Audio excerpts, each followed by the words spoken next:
Hello friends, welcome back to Striving Aspirants. Today we are going to look into an important topic in accounting, that is depreciation.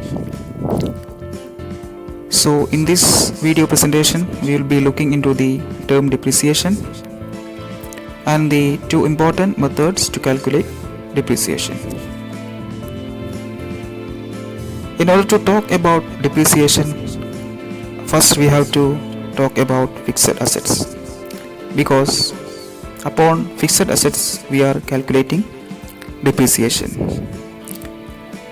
As we know, fixed asset, it is the asset which are used in business for more than one accounting year and which is tend to reduce their value once they are put into use. Let's check what is the meaning of depreciation. Depreciation means decline in the value of a fixed assets due to use, passage of time or obsolescence. So let's take an example. A business is purchasing a machine and it is used for the production process. So gradually when it is used, the value of that machine will decline. Even if the machine is not used in production process, we cannot expect it to realize the same sale price due to the passage of time or arrival of new models. So that is called as obsolescence. So when time passes or when the new model arrives, the value of that machine will decrease. Now let's look into some broad definition of depreciation.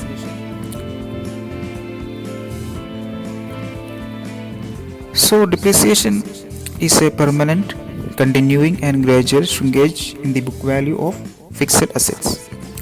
It is based on cost of assets consumed in a business and not on its market value. Now let's look into the definition of Cost and Management Accounting, London ICMA. The depreciation is the diminution in intrinsic value of the asset due to use or lapse of time. Now according to Institute of Chartered Accountants of India ICAI, it is a measure of the wearing out, consumption or other loss of value of depreciable asset arising from use, affliction of time or obsolescence through technology and market change. Depreciation is allocated so as to charge fair proportion of depreciable asset in each accounting period during the expected useful life of the asset. Depreciation includes amortization of assets whose useful life is predetermined. So from all this meaning and definition, we can understand that when a fixed asset is purchased, we cannot expect the purchase price at the end, because we are using it and gradually there will be change. And moreover, when the time passes and the new technology is coming, so gradually the old machine price will decrease, and also due to lapse of time the value of that fixed asset will also decrease. So this is the meaning and definition of depreciation. Now another important point we have to look regarding depreciation is it is a part of the cost of a fixed asset which has expired on account of its usage or lapse of time. So when it is used or when time passes, it can be called as an expired cost or expense. So that will be charged against the revenue of that accounting period. Let's look into the example to understand better. A machine is purchased for rupees 1 lakh on a certain period. So the useful life of that machine is estimated as 10 years. So it is using in the production process and for the next years it is expected to be used. So you know that by its nature rupees 1 lakh is a capital expenditure, and the total amount like 1 lakh we can't charge fully to that accounting period. If that full amount is charged, we will be in a loss. So in the income statement or profit and loss account, when it is prepared, the entire amount is not charged against revenue of that particular period, because the benefit from that machine is expected to derive, or we will get that benefit in 10 years. So we can't charge full amount to that particular year. So we will charge a certain percentage or certain amount in each year, and then we will close that particular account.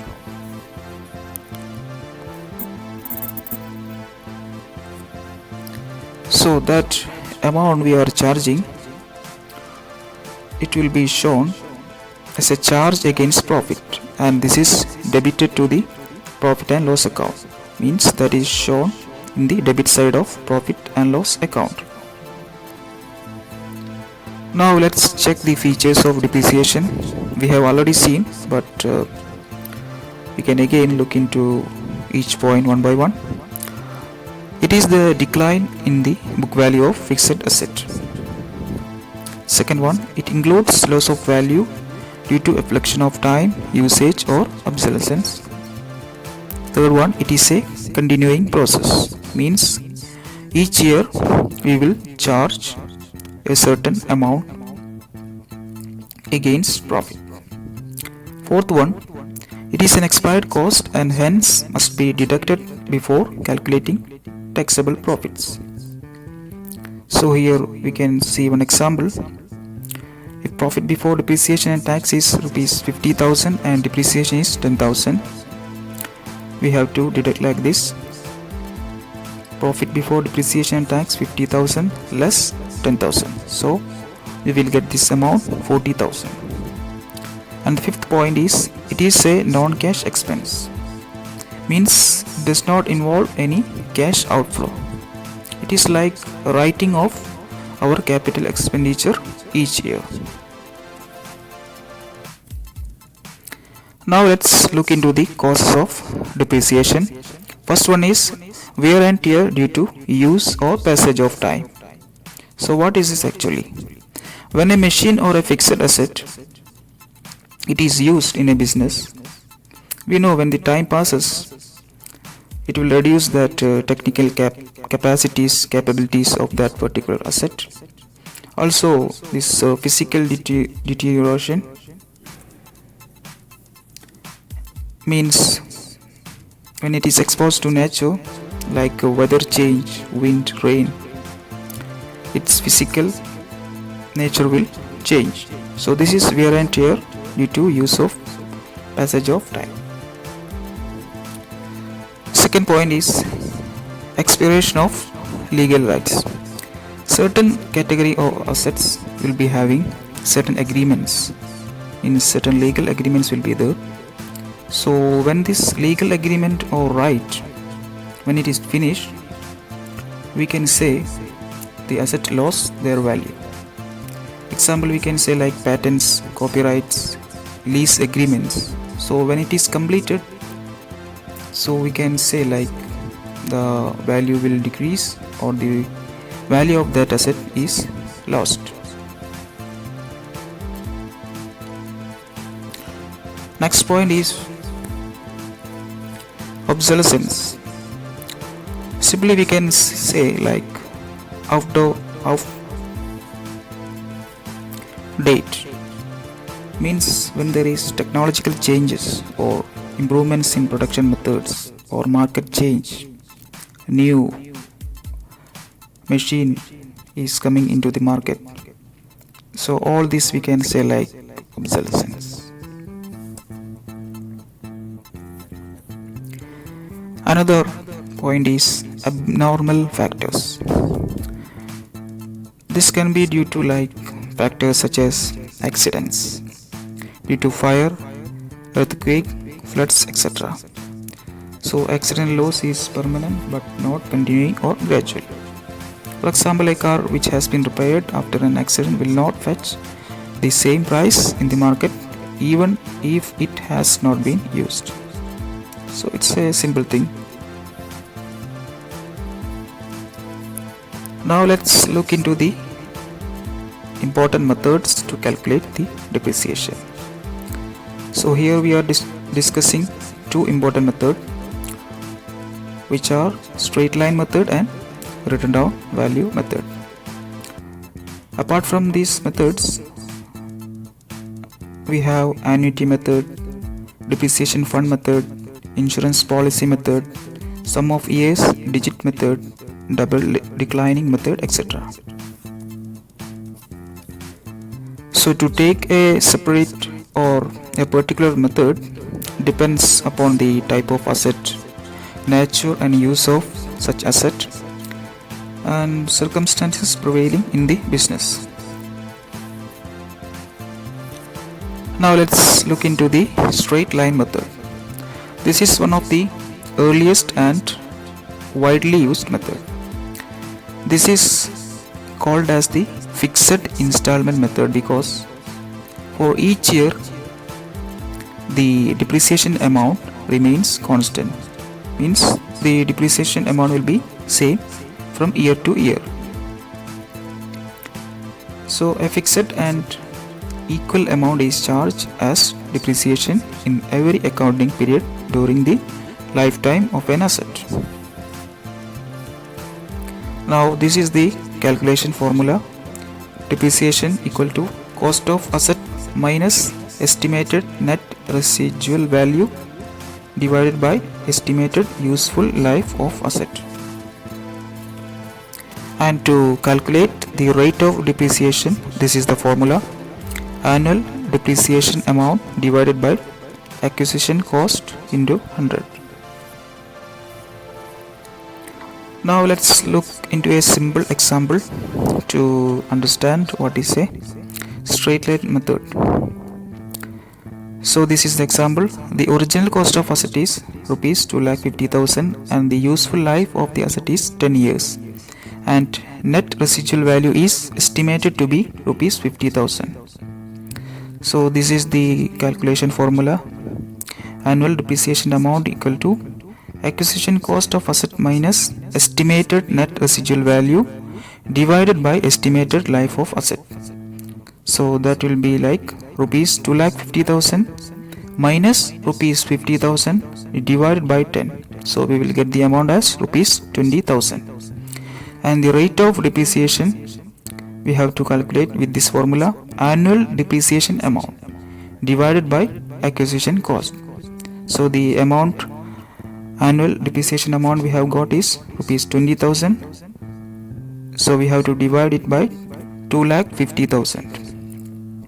That is the acquisition cost into 100. So we will get the percentage of depreciation or the rate of depreciation as 8%. So that is straight line method. Now we are going to look into the written down value method. So this method is also called as reducing installment method. Under this method, depreciation is charged on the book value of that particular asset. So here the book value keeps on reducing by the annual charge of depreciation. So it is called as reducing balance method or diminishing balance method. Now let's look into a simple example to understand this written down value method. The original cost of asset is rupees 2 lakh and the depreciation is charged at 10% per annum at written down value. Then the amount of depreciation will be computed as follows. So this is the first year depreciation, rupees 2 lakh into 10%. So we will get the amount rupees 20,000. So the written down value will be 2 lakh plus 20,000. So the amount will be reducing to rupees 1,80,000. Now in the second year we will take the amount 1,80,000. So in the second year we will calculate the depreciation on 1,80,000. So each year the amount will reduce and we can close that account. So this is all about the depreciation and the two methods we have seen. So this is the reducing installment or diminishing value method. For that one we have seen this example. So this method is based on assumption that the benefit accruing to business from assets keeps on diminishing, means decreasing, as the asset become old. This is due to the reason that a predetermined percentage is applied to a gradually shrinking balance on the asset account every year. Thus large amount is recovered by depreciation charge in the earlier years than in later years. So we have seen all this depreciation and the methods. So that's all regarding this subject, and I'll be posting another video regarding depreciation, because we have seen only simple example regarding these two methods. So I will be exclusively concentrating on the two methods and their examples in the upcoming video. So till then, bye. This is signing out, Striving Aspirants. Thank you for watching this video. We'll come later. Bye bye.